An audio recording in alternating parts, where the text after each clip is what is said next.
Alright guys, we are up in the sycamore now. We're checking our shooting lanes overlooking this green plot. So when it comes to deer stand locations, I'm looking for a few different things. Typically I'm looking for 2 or 3 things to decide what kind of stand location it's going to be, what time I'm going to hunt that area, and then also where the stand needs to be placed. One thing I've changed over the years is wherever I think the deer movement is going to be, I try to put my stand either behind the tree and just quartering a little bit, or off to the side. I try to always put myself around the tree a little bit. That way it allows my climbing sticks to be on the opposite side of where I think the deer are going to be looking. It also allows me to slip in through the back way.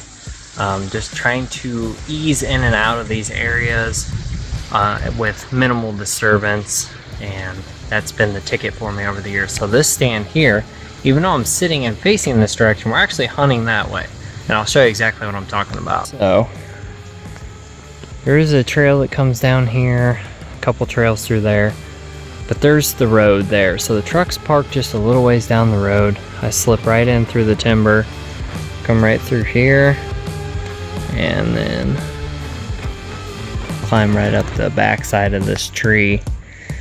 And I do allow myself a few shooting lanes just in case deer slip in behind me, but typically this is the place I can throw my wind. North, northwest, north going this way, west going that way. Pushes it right down this little drainage ditch here. We don't see a lot of deer come through there. Typically they come out of the ag, cross the road, and then through the timber here, out into the food plot. So get turned around here.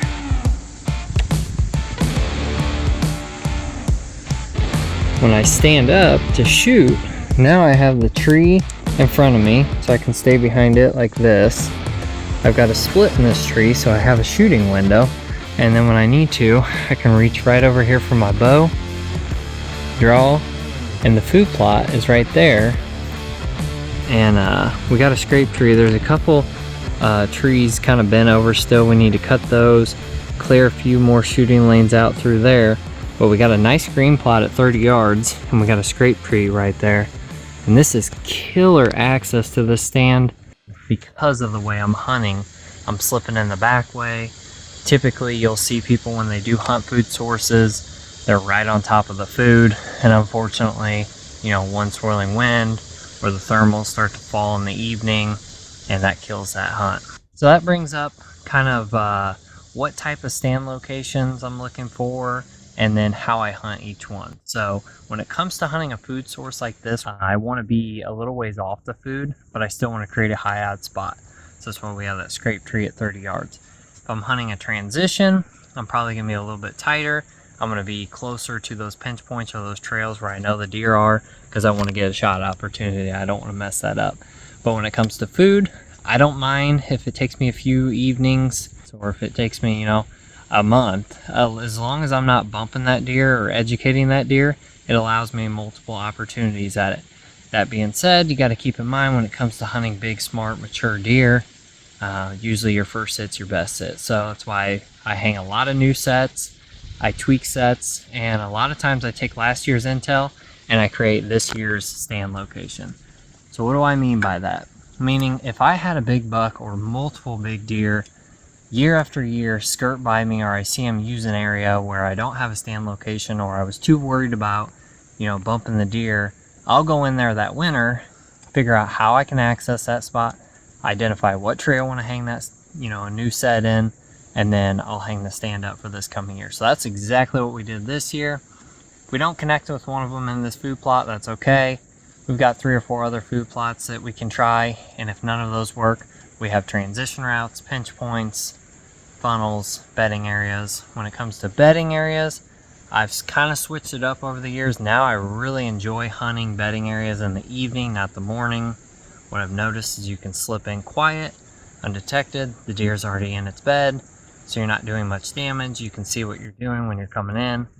The downfall is if you don't get him that night, likely he's going to smell you when you leave, because you're leaving it dark and you're heading back out of your property the same as they are, as they're heading out into a food source or ag. So you also have to identify how the heck you're going to get out of there without bumping that deer. So a couple things to think about, guys, when it comes to bedding.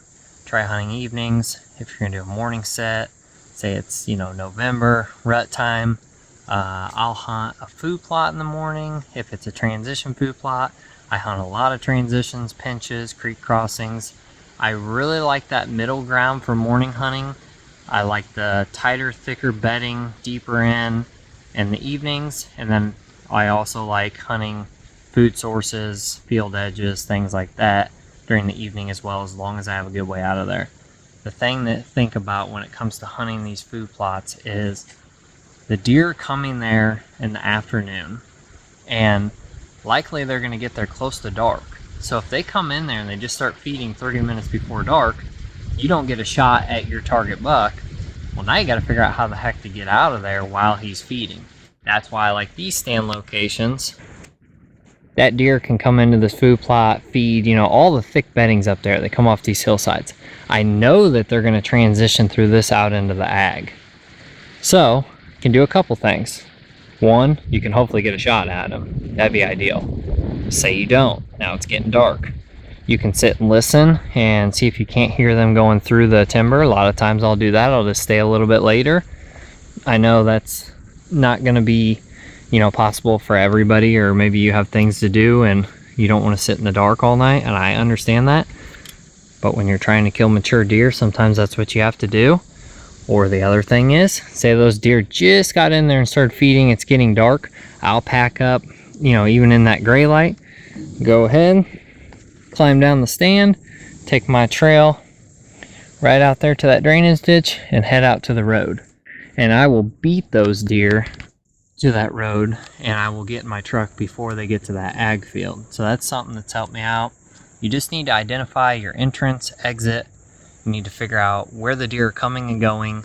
And when it comes to actually hanging your deer stand, I highly recommend think outside the box. Don't just put the stand right out in the open, you know, facing the trails where you know the deer are coming. I know that if you're hunting out of a ladder stand, it's kind of hard because you have to climb up and sit in the stand the same way. You can't create, you know, creative ways of getting in and out of a deer stand like you can with a hang on, or I can put it on the back side.